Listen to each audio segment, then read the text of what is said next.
Hi, Mark Finley is a good friend. Known him since Wildwood nearly 50 years ago when I helped him with a 5-day plan to stop smoking for the community. Um, he has done great stuff, and I enjoyed listening to a video of his last night, but I think he oversimplifies the book of Daniel to say that the last 6 chapters are prophecy, first 6 are stories that showing characters that we need to have. Actually, the first 6 chapters are prophecy as well. Chapter 1 is the king's health plan. We got to reject the government health plan today, not meat and wine. Wine, by the way, was alcohol, and alcohol is the oldest drug. We're using a lot of drugs in America today, okay? Not health care, okay? It's medical care and not good. Vaccinations, last thing I want. But I want to really address a better example in Daniel 2 of prophecy. We're missing it badly, I think, when we see this vision of Daniel 2 and the kingdoms of this world. That was clearly prophecy.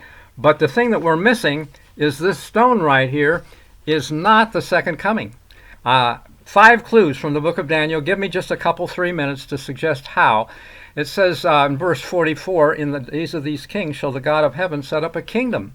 The point is that in Revelation 18, Babylon falls and Christ comes in the following chapter, 19.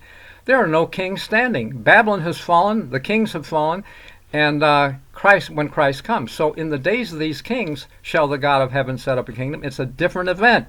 Okay, it says in the next verse that the stone is cut out of a mountain.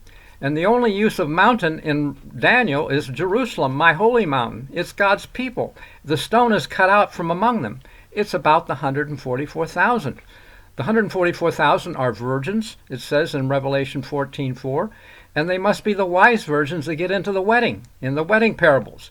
And I want to give you a website that you can get more information on the wedding parables. It's called thebridegroomcomes.wordpress.com. You can go there and I think get good information. There's a video also showing some of the problems we've had. But the point is that also in Daniel 2, in verse 35, it says the stone grows to become a mountain. Well, that's not the second coming. Nothing's going to grow at that point. It's all decided when he comes. And one more clue from Daniel 2, that is the phrase times and seasons. That's the phrase that Christ used in Acts 1st chapter when the disciples want to know, are you going to restore the kingdom to Israel? He says, not for you to know the times and seasons. But Paul takes the same phrase and says, of the times and seasons, brethren, you have no need that I write, for you know perfectly. The day of the Lord comes as a thief in the night. When they're saying peace and safety, sudden destruction comes, as travail on a woman with child. The sudden destruction, I think, is the earthquake that initiates the end-time day of the Lord. And travail on a woman with child is like Egypt. Egypt travailed with God's firstborn. God executed judgment on Egypt and took Israel to a covenant that he regarded as marriage. He later said, I'm married to you. Okay? Well, that's how we marry the bridegroom. And that's Ellen White's last definition of the church in Prophets and Kings, page 713, 714. We're going to need to go through an Egypt-like event. America is starting down now, and we can do better if we understand what's for us. It is prophecy. It's not just a nice story. So please, go to my website, thebridegroomcomes.wordpress.com, and subscribe to it, by the way. I post things from time to time. It's been a while.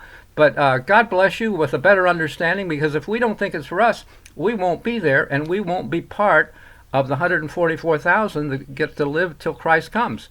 Even though he's coming soon. It's going to be bad news coming. So thank you.